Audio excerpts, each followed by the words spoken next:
Folks, as Vice President Kamala Harris finishing her rally there in Flint, Michigan earlier today, she was in Detroit. Michigan is crucial to the blue wall for Democrats. Michigan, Wisconsin, and Pennsylvania, those are what they consider to be must-win states. Of course, they also are leading narrow leads in Nevada and Arizona. Nevada looking a little bit better than Arizona. And then, of course, you have the battleground states of North Carolina as well as Georgia. But these three are absolutely crucial for the prospects of Democrats winning. Keep in mind, Hillary Clinton lost that blue wall in 2016, and that's how she lost to Donald Trump. I want to go to my panel right now. Michael Imhotep hosts the African History Network show out of Detroit. Also, Kelly Bethea, communication strategist out of D.C., Matt Manning, civil rights attorney out of Corpus Christi. All right, let's start. Michael, I'll start with you. Again, Michigan, vital. The vice president is going to be meeting with some Arab American leaders. Obviously, that has been a huge issue, what's happening between Israel and happening in Gaza. And that's also one of the reasons why this race is so close. Muslims are a significant voting bloc in the state of Michigan. But also, black turnout has to be crucial. You saw Magic Johnson, also a UAW leader there, both of them introducing her. And Magic Johnson specifically spoke about the importance of black men supporting Vice President Kamala Harris and Minnesota Governor Tim Walz. Yeah, Roland, you know, it's a number of things going on. This is fantastic what's taking place. She was in Detroit as well as Flint, Michigan today. Michigan is crucial. You mentioned 2016. Donald Trump won Michigan by 10,704 votes, 0.2 of a percentage point. I want to point out that there were 50,000 people who voted in Michigan who voted down ballot but left the top of the ticket blank. Okay? Donald Trump won Michigan by 10,704 votes. So I know you have some people who are disaffected and saying they're going to vote down ballot. That's one of the ways that Trump won in 2016. Two, I think it's important for Vice President Kamala Harris to meet with Arab leaders as well. There was a piece that came out from ABC News this morning. There was a poll that came out. Israelis broadly favor Trump over Harris. And it was something like about 54% of Israelis prefer Trump over Harris. We know that Benjamin Netanyahu wants Trump back in office. So as I posted on social media today, voting non-committal is stupid. I'm just going to put that on the record. Voting non-committal is stupid. I understand people are concerned about Palestine, but you have to look at the big picture. Donald Trump has already said he will withdraw all humanitarian support to Palestine. He will let Benjamin Netanyahu do whatever he wants. And keep in mind, when he was president before, he imposed a Muslim ban on Muslims coming from 7 countries, which also increased anti-Muslim sentiment here in America. Okay, so Donald Trump has to be defeated. African-American men also have to be micro-targeted. So, yes, she is behind with white men who are college uneducated, as they talked about this morning on MSNBC. I think it's good that Bruce Springsteen put his endorsement in the video he did. But don't forget about African-American men, because recent polls are showing about 25 or 26% of African-American men under the age of 50 are saying they're voting for Donald Trump. So yeah, but 32 more days. But here's the deal with that, Matt. I mean, the reality is when you look at that, a lot at NAACP poll, a lot of those folks didn't even vote in 2016 or 2020. So obviously that is a concern. I understand. As we say. Today is Friday, October 4th, 2024. Coming up on Roland Martin Unfiltered, streaming live on the Black Star Network. Vice President Kamala Harris is in Flint, Michigan, as we speak. It's a lot we're going to cover, including the jobs report. But right now, Hall of Famer Irvin Magic Johnson is introducing her. Let's go live to Flint, Michigan. Oh, that's number one.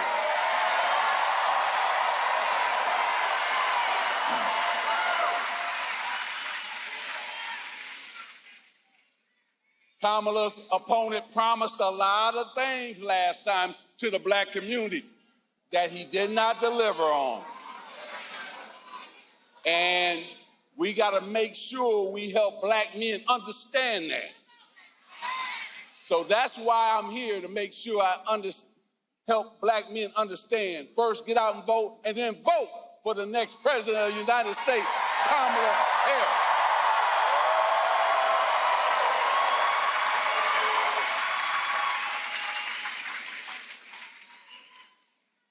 She's for women's rights to make their own decision with their body. We got to clap for that.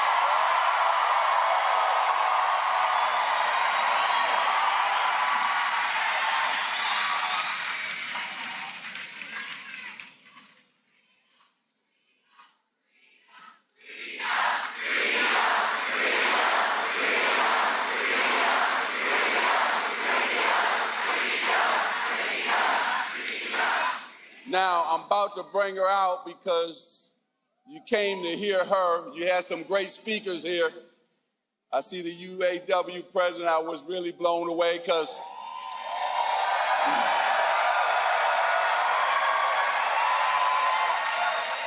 not only did my father work there, my brother Larry, my brother Michael, his wife Ronnie. I got now nieces and nephews who belong to the union, so thank you for what you're doing.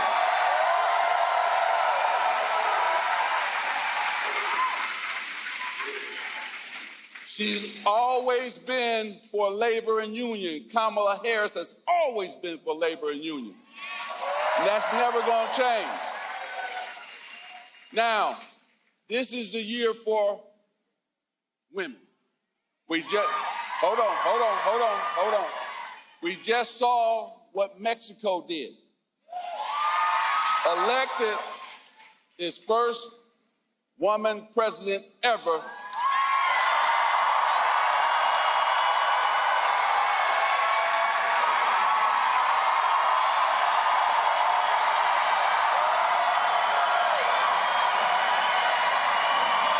So you know where I'm going with this.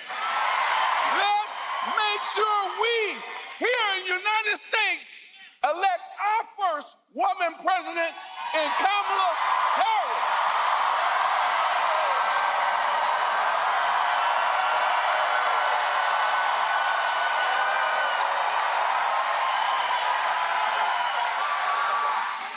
Thank you, Michigan, for allowing me to come home.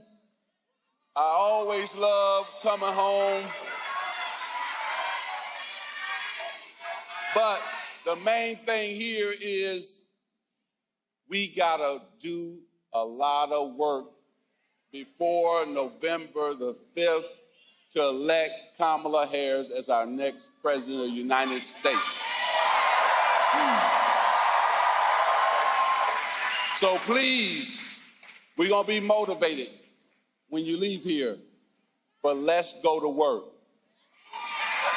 When we fight, when we vote, God bless you. Thank you. We fight for a future where we protect the fundamental freedom to organize.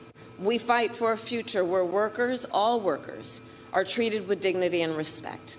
A future where we tap into the ambition and the aspirations of the American people and build what I call an opportunity economy, so that every American has an opportunity to buy a home, start a business, build wealth, intergenerational wealth for their family. Over the last 3.5 years, our nation has seen historic small business creation as an example of that focus. In Michigan alone, we have seen more than 500,000 new small business applications.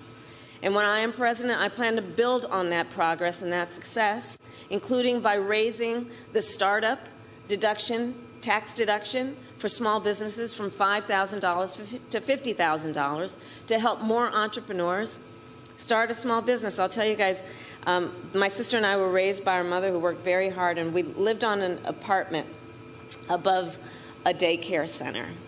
And it was run by and owned by the woman that we called our second mother, who lived 2 houses down.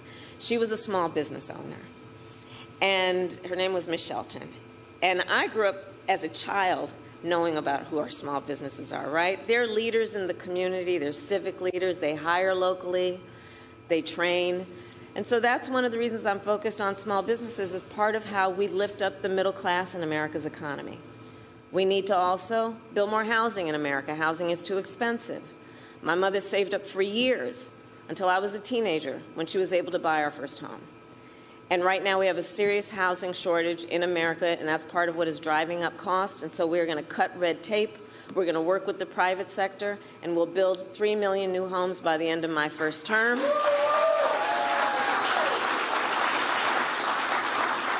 Including providing first-time home buyers with a $25,000 down payment assistance so they can just get their foot literally in the door to be able to invest in the American dream, which not everyone has access to these days.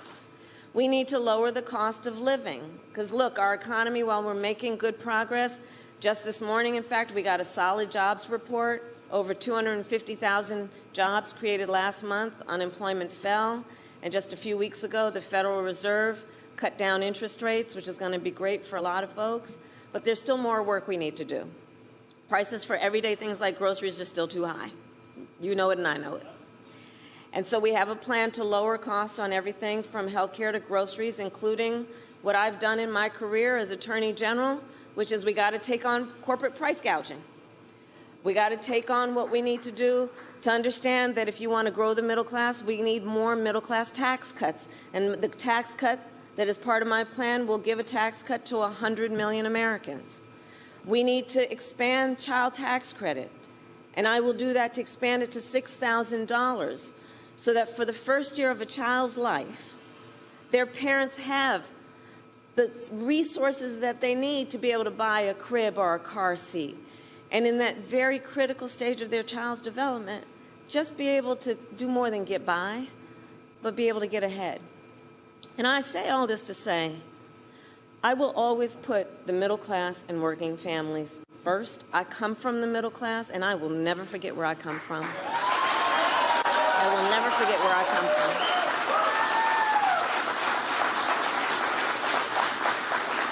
And we know we cannot have a strong middle class without American manufacturing. Over the last 3.5 years, we brought manufacturing back to America. We created 730,000 manufacturing jobs and announced the opening of more than 20 new auto plants in the United States. And we did it by investing in American industry and American workers. And I want to make sure that America, not China, wins the competition for the 21st century.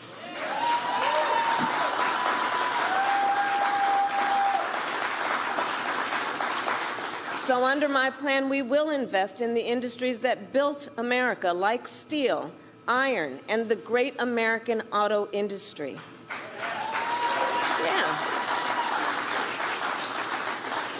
So we can ensure that the next generation of breakthroughs, from advanced batteries to electric vehicles, are not only invented but built right here in America by American union workers. Oh, shit. Hold on.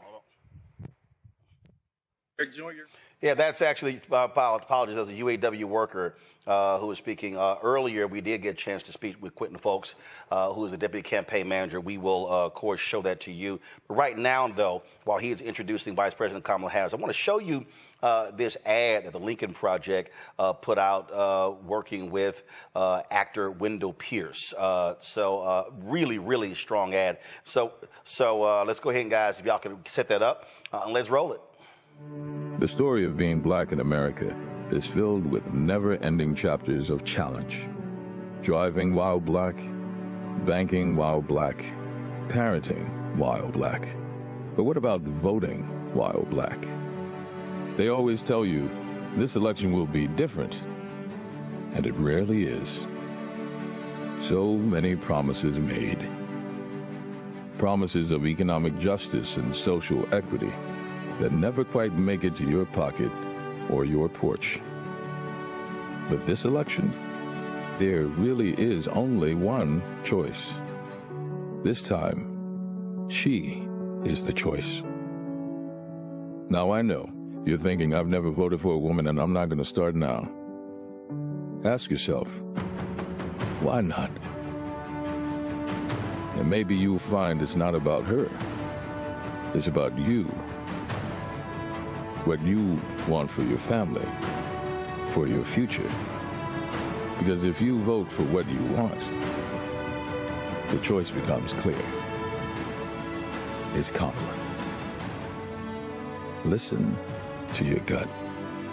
Your heart is telling you that Kamala Harris is the right person for the job. It's time for courage, for boldness. It's time to come together for change. It's time to be a man. Vote for a woman.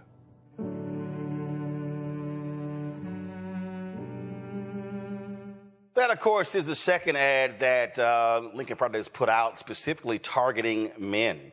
Of course, Sam Elliott, the actor, did one earlier. We showed that to you last week, and it speaks volumes, if you will, because when you look at men in terms of who are voting, Vice President Kamala Harris is behind white men, Latino men, and also we're showing the numbers with black men. Some polls are showing anywhere from 16 to 26%. We've had Chris Toller with the Black Voter Project saying he thinks that number is way too high. But the campaign recognizes it is an issue that they actually have to deal with. And so, you know, we were talking to Chris just the other day, and one of the things we were talking about is that historically what the numbers actually show when it comes to black men voting in these various elections. And it also goes to show you what these numbers look like in terms of historically. The lowest Republicans have ever gotten was 5% in 2008 when President Barack Obama ran. And so, again, this is an issue that the campaign really has been confronting, has really been dealing with. So this is the chart right here.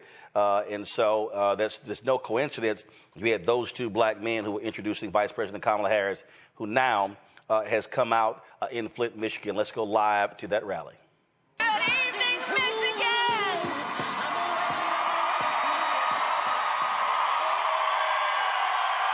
Hey! Oh, it's good to be back in Michigan.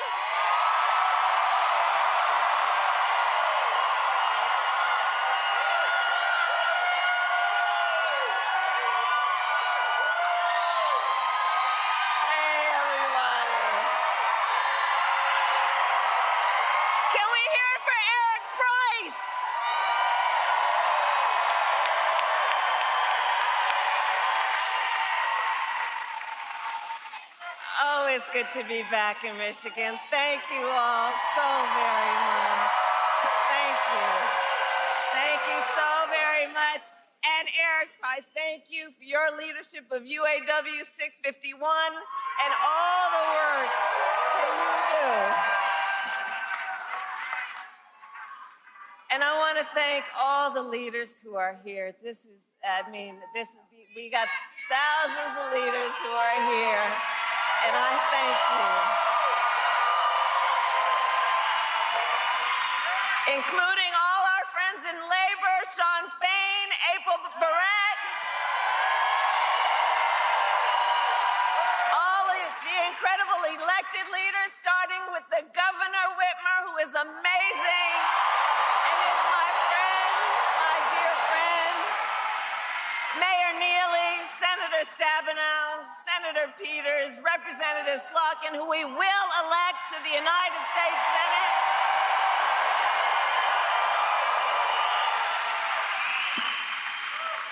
And did you all see Magic Johnson?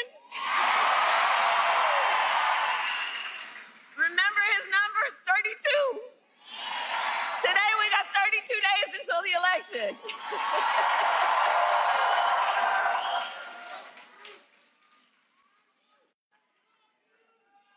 So 32 days. 32 days. Okay, we got some business to do. All right. 32 days. And we know we will do it.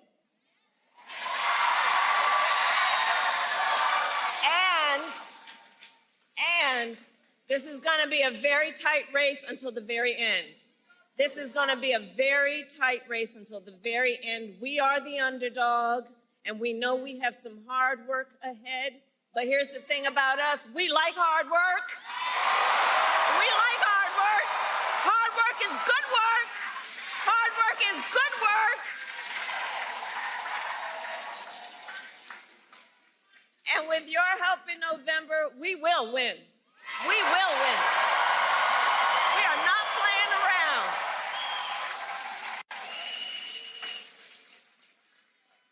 So listen, we know this election is about two very different visions for our nation. One focused on the past, and ours, which is focused on the future. We are fighting for a future where we tap into the ambitions and the aspirations of the American people and build what I call an opportunity economy, so every American has an opportunity to own a home, build wealth, start a business.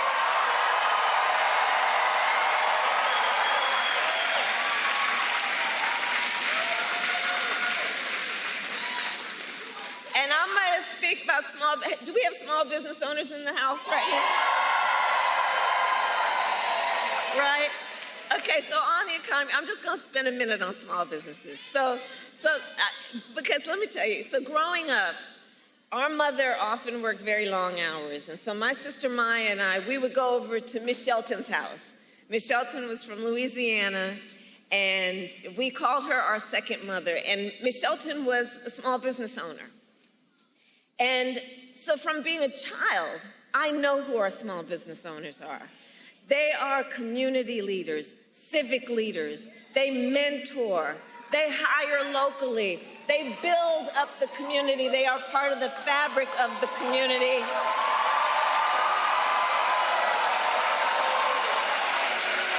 And small business owners are the backbone of America's economy.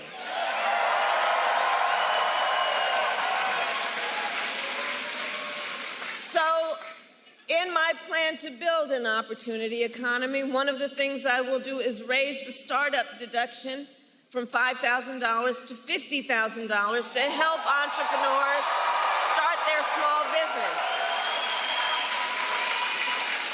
You heard Eric talk about it. We need to build more housing in America.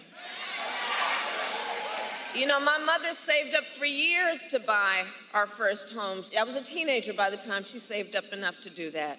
And right now we know there's a serious housing shortage in our country, and it is part of what is driving up costs. So we will cut the red tape and work with the private sector to build 3 million new homes and provide first-time home buyers with a $25,000 down payment assistance, so you can just literally get your foot in the door and you'll handle the rest. We need to lower the cost of living. Look, our economy is making good progress. Just this morning, we got a solid jobs report, right?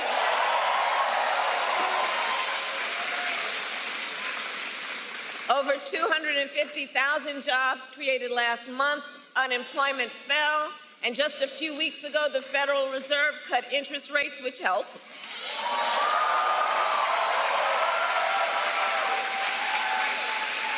But there's still more we need to do. Prices for everyday things like groceries are still too high. You know it and I know it. And I have a plan on lowering costs on everything from health care to groceries, including taking on corporate price gouging.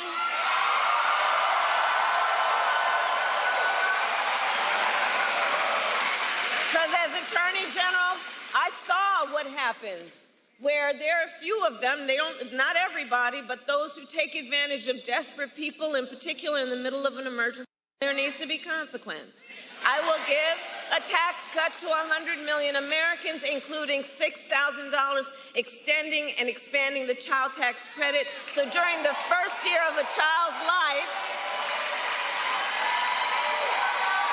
young parents have the support they need to be able to buy a car seat, to buy a crib, to take care of their child during that first year of their life, knowing it's about setting them on a path to do everything they have a natural desire to do.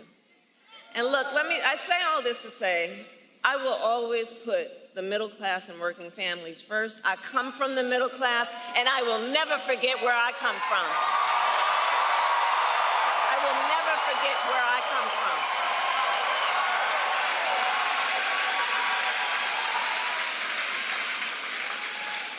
And we know we cannot have a strong middle class without American manufacturing. So over the last 3.5 years, we have brought manufacturing back to America, creating 730,000 manufacturing jobs.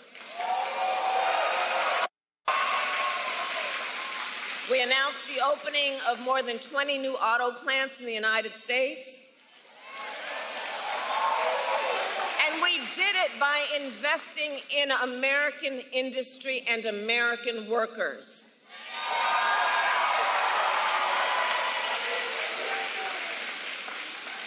And I will make sure that America, not China, wins the competition for the 21st century.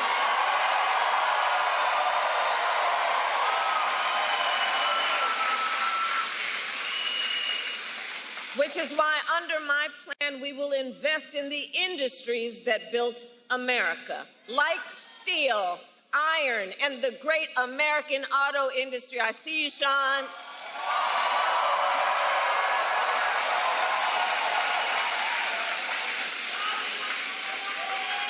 And we will ensure that the next generation of breakthroughs, from advanced batteries to electric vehicles, are not only invented but built right here in America by American union workers.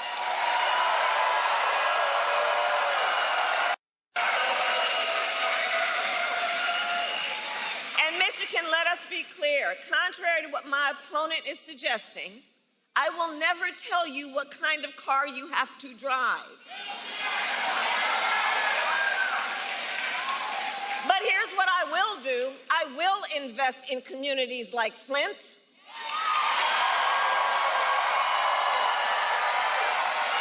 Flint, which helped build the auto industry and the UAW.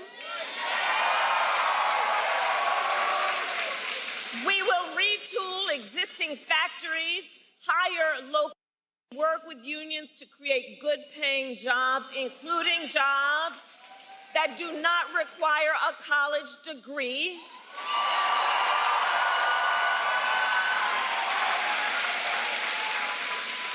Because we understand a college degree is not the only measure of whether a worker has skills and experience to get the job done.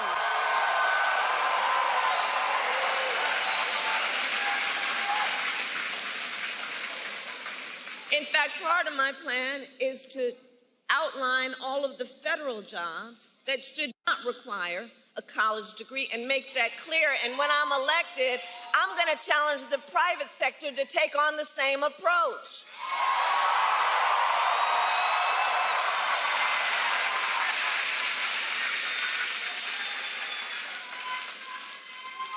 And then there's Donald Trump.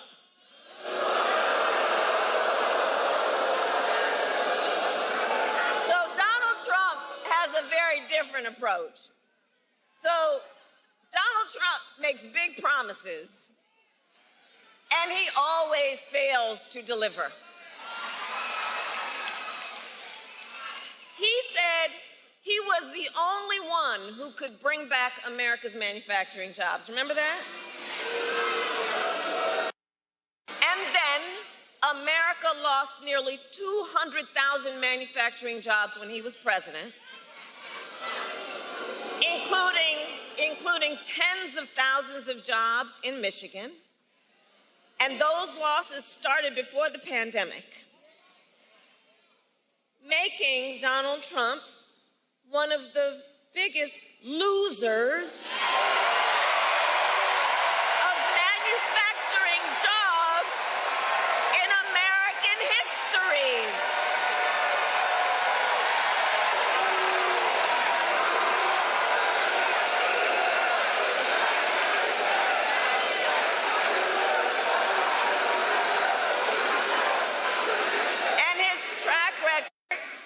The auto industry was a disaster.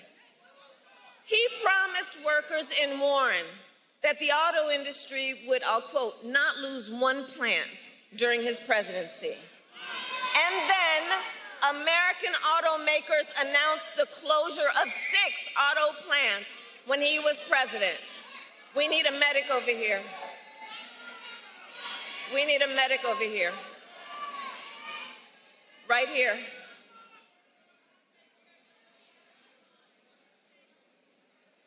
Okay, can everyone part so the medic can come through, please? Let's let the medic through.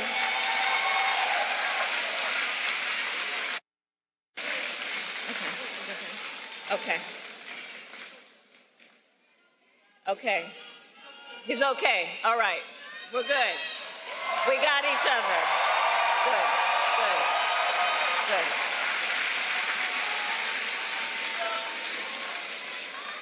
So, remembering again what Donald Trump talked about versus what he did, then automakers, American automakers, announced the closure of 6 plants when he was president, including General Motors in Warren and Stellantis in Detroit.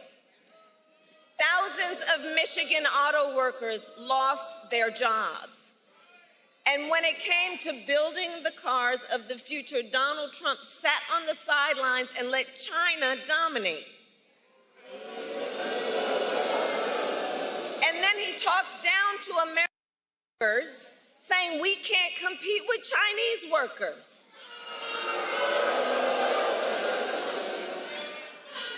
And make no mistake, Donald Trump is no friend of labor.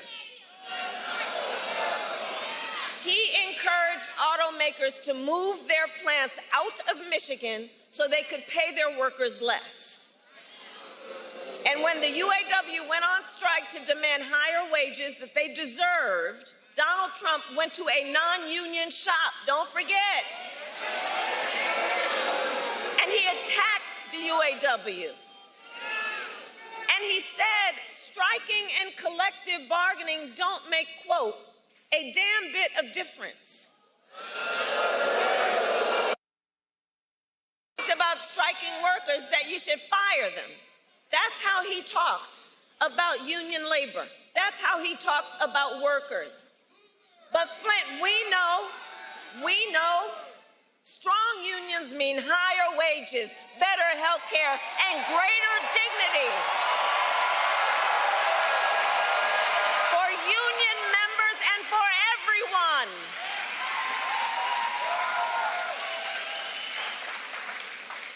And on top of all of that, Donald Trump signed a $2 trillion tax cut that mostly went to the wealthy and big corporations, not to working people. And now he is making the same empty promises to the people of Michigan he did before. But we will not be fooled. We will not be gaslighted. Donald Trump's track record is a disaster for working people.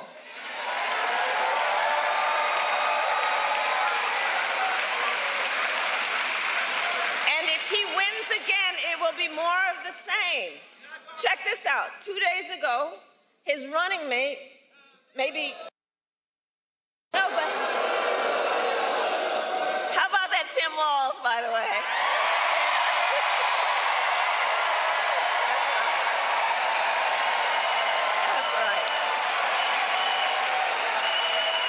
So 2 days ago, Donald Trump's running mate suggested that if Trump wins, he might let the Grand River Assembly plant in Lansing close down. The same plant that our administration helped save earlier this year along with 650 union jobs.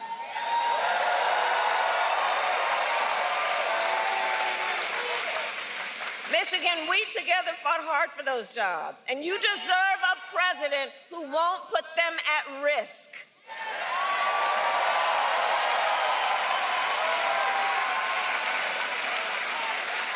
And for anybody watching, if you want to learn more about Donald Trump's plans, just Google Project 2025. It is a detailed and and dangerous blueprint for what he will do if he is elected president. Donald Trump will give billionaires and corporations massive tax cuts, attack unions, cut Social Security and Medicare, and impose a Trump sales tax, a 20% tax on everyday basic necessities, which will cost the average family nearly $4,000 a year. And on top of all this, Donald Trump intends to end the Affordable Care Act.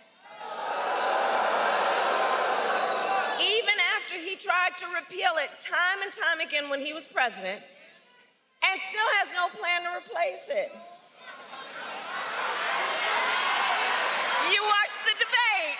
You watched the debate. You saw that. He said he, quote, has concepts of a plan. Concepts. No, you know, I have said that I do believe he is an unserious man. And the consequences of him being president again are absolutely critically serious. Because think about it, even on health care, he has a concept of a plan. So he's going to threaten the health insurance of 45 million people in our country based on a concept? To take us back, you remember that? When insurance companies could deny people with pre-existing conditions? Remember what that was like? Well, Michigan, we are not going back. We are not going back. We're not going back. We are not going back. No, we are not going back. No. Because we will move forward. Ours is a fight for the future. Ours is a fight for the future, and ours is a fight for freedom.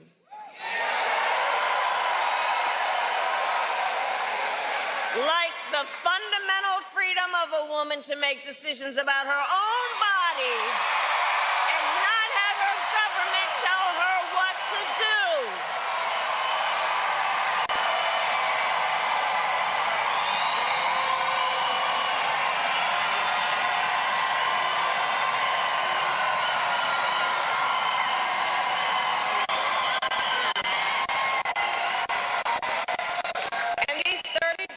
Out from the election, it's important that we remind people how we got here. Donald Trump handpicked 3 members of the United States Supreme Court with the intention that they would overturn Roe v. Wade, and they did. And now more than 1 in 3 women in America lives in a state with a Trump abortion ban. Many with no exceptions, even for rape and incest, which is immoral. And when Congress passes a bill to restore reproductive freedom,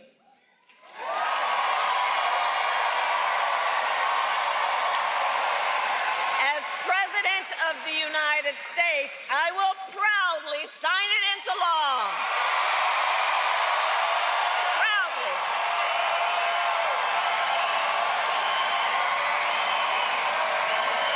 And here's what I want to say.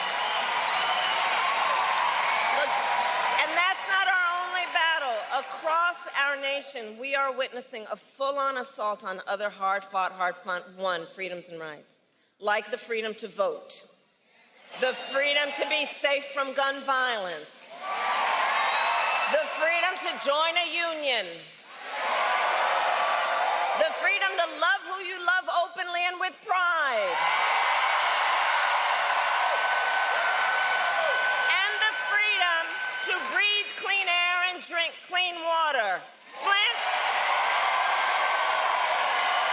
you know all too well, Flint, that clean water should be a right for everyone, not just for the people who can afford it.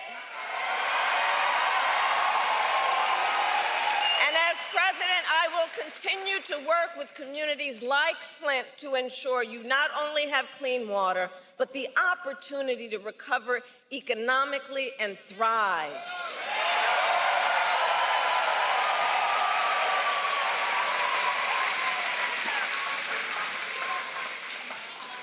Michigan, it all comes down to this. We are all here together because we know what is at stake, and we love our country. We love country. We love our country.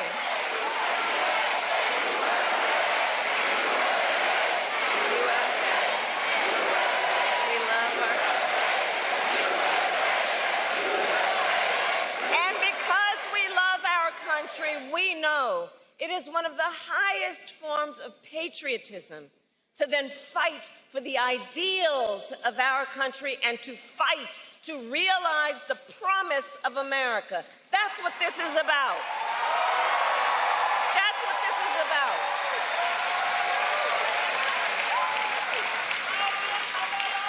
So, Election Day is in 32 days, and already nearly 2 million ballots are in the hands of Michigan voters alone.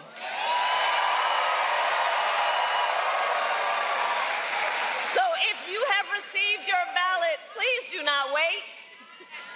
Fill it out and return it today. Early voting starts statewide on October 26th. And now is the time to make your plan to vote. Because, folks, the election is here. The election is here.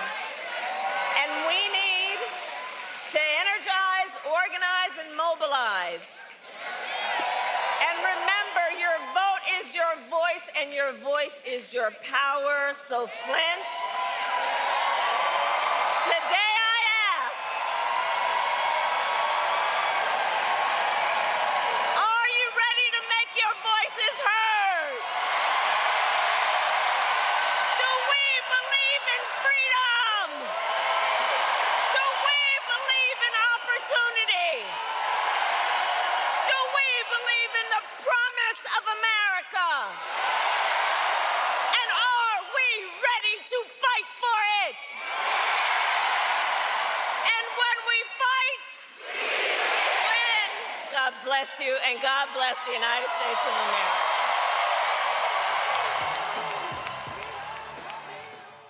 Folks, that's Vice President Kamala Harris finishing her rally there in Flint, Michigan earlier today. She was in Detroit. Michigan is crucial to the blue wall for Democrats. Michigan, Wisconsin, and Pennsylvania, those are what they consider to be must-win states. Of course, they also are leading narrow leads in Nevada and Arizona. Nevada looking a little bit better than Arizona. And then, of course, you have the battleground states of North Carolina as well as Georgia. But these three are absolutely crucial for the prospects of Democrats winning. Keep in mind, Hillary Clinton lost that blue wall in 2016, and that's how she lost to Donald Trump. I want to go to my panel right now. Michael Imhotep hosts the African History Network show out of Detroit. Also, Kelly Bethea, communication strategist out of D.C. Matt Manning, civil rights attorney out of Corpus Christi. All right, let's start. Michael, I'll start with you. Again, Michigan, vital. The vice president is going to be meeting with some Arab American leaders. Obviously, that has been a huge issue, what's happening between Israel and happening in Gaza. And that's also one of the reasons why this race is so close. Muslims are a significant voting bloc in the state of Michigan. But also, black turnout has to be crucial. You saw Magic Johnson, also a UAW leader there, both of them introducing her. And Magic Johnson specifically spoke about the importance of black men supporting Vice President Kamala Harris and Minnesota Governor Tim Walz. Yeah, Roland, you know, it's a number of things going on. This is fantastic what's taking place. She was in Detroit as well as Flint, Michigan today. Michigan is crucial. You mentioned 2016. Donald Trump won Michigan by 10,704 votes, 0.2 of a percentage point. I want to point out that there were 50,000 people who voted in Michigan who voted down ballot but left the top of the ticket blank. Okay? Donald Trump won Michigan by 10,704 votes. So I know you have some people who are disaffected and saying they're going to vote down ballot. That's one of the ways that Trump won in 2016. Two, I think it's important for Vice President Kamala Harris to meet with Arab leaders as well. There was a piece that came out from ABC News this morning. There was a poll that came out. Israelis broadly favor Trump over Harris. And it was something like about 54% of Israelis prefer Trump over Harris. We know that Benjamin Netanyahu wants Trump back in office. So as I posted on social media today, voting non-committal is stupid. I'm just going to put that on the record. Voting non-committal is stupid. I understand people are concerned about Palestine, but you have to look at the big picture. Donald Trump has already said he will withdraw all humanitarian support to Palestine. He will let Benjamin Netanyahu do whatever he wants. And keep in mind, when he was president before, he imposed a Muslim ban on Muslims coming from 7 countries, which also increased anti-Muslim sentiment here in America. Okay, so Donald Trump has to be defeated. African-American men also have to be micro-targeted. So, yes, she is behind with white men who are college uneducated, as they talked about this morning on MSNBC. I think it's good that Bruce Springsteen put his endorsement in the video he did. But don't forget about African-American men, because recent polls are showing about 25 or 26% of African-American men under the age of 50 are saying they're voting for Donald Trump. So yeah, but 32 more days. But here's the deal with that, Matt. I mean, the reality is when you look at that, a lot at NAACP poll, a lot of those folks didn't even vote in 2016 and 2020. So obviously that is a concern. I understand. As we said, Matt, we had Christopher Toller on the show the other day, and we talked about the numbers, and he showed the data from 1970 to present day in terms of black men voting. Of course, the highest was 72 with 23%. Then, of course, it was 18%, 13 in 2016. Go to my iPad. It was 13 in 2016, 19 in 2020. But again, the key is not just black men. Again, that you've been seeing the increasing numbers even when it comes to young black women. And so it's been a steady trajectory up. That's really what their focus is. So they want to close strong in the last 32 days. I think that's right. And it's interesting you say that, because I saw a headline today that said women, despite whether they're black or white, are generally becoming more liberal, is what the study that I saw was mentioning. So I think there's a question of, one, you're right that that's what they're doing in these final days, but I think there's a question of how many of those voters are going to come out and vote, for Harris Walls the way that they need to.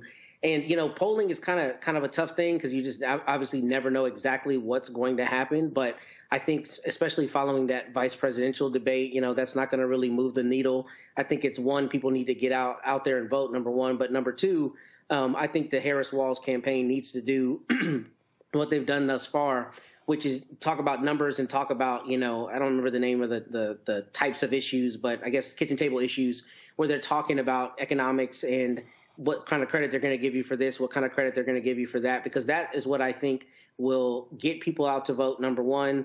And number two, if there really are people who are truly undecided at this point, get them over the fence, because once they see deliverables, that's really what I think will turn the tide for those who have not decided which lever they're going to pull yet. Kelly, again, right now, at the end of the day, it's turnout. And that really is reaching as many people as possible.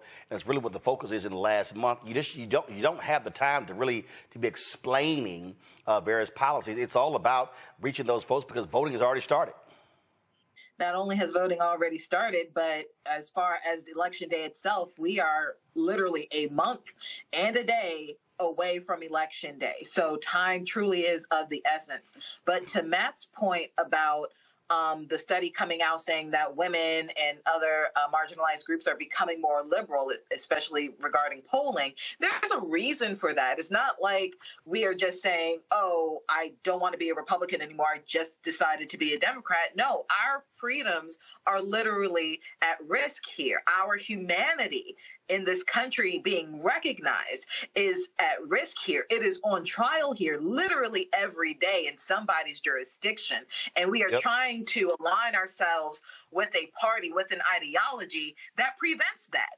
frankly, so we can live. And when you look at the right, I don't care if you want, lower taxes and you're more of a capitalist than a tree hugger or whatever you think the stereotypes are for either side. It almost is irrelevant when you have one side that is so against your presence on this planet, specifically in this country. It makes no sense to be aligned with that type of ideology so long as the powers that be are coming out against your humanity. So there's a reason for studies showing these findings. It's not just, oh, I like Harris. I see a woman and I want a woman to be president. No, our freedoms are literally on the line, and we have less than 30, or we have exactly 31 days to decide whether our humanity is worth fighting for.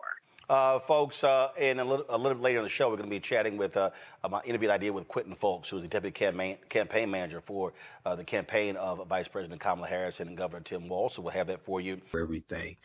Visit our website, AfricanHistoryNetwork.com, AfricanHistoryNetwork.com. You can register for the online history classes that I teach.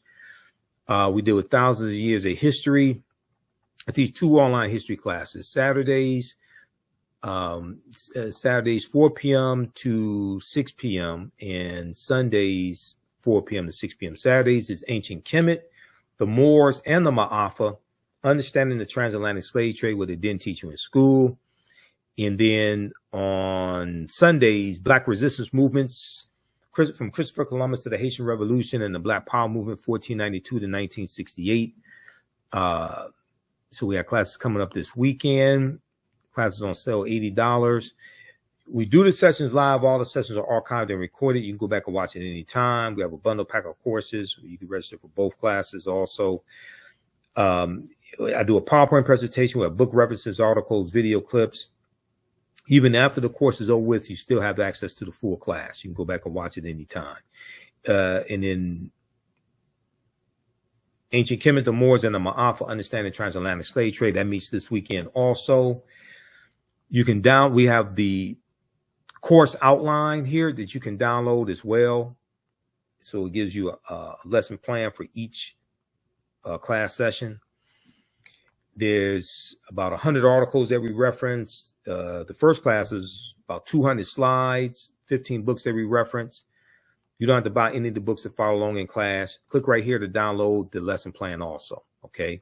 I show you it's a very visual class, so I show you the excerpts of the books right on the screen, all right? Okay, so the content is PG-13. You can use this with your children as well. I don't do a lot of cursing. It's not overly vulgar or anything like that. It's nothing like that, okay?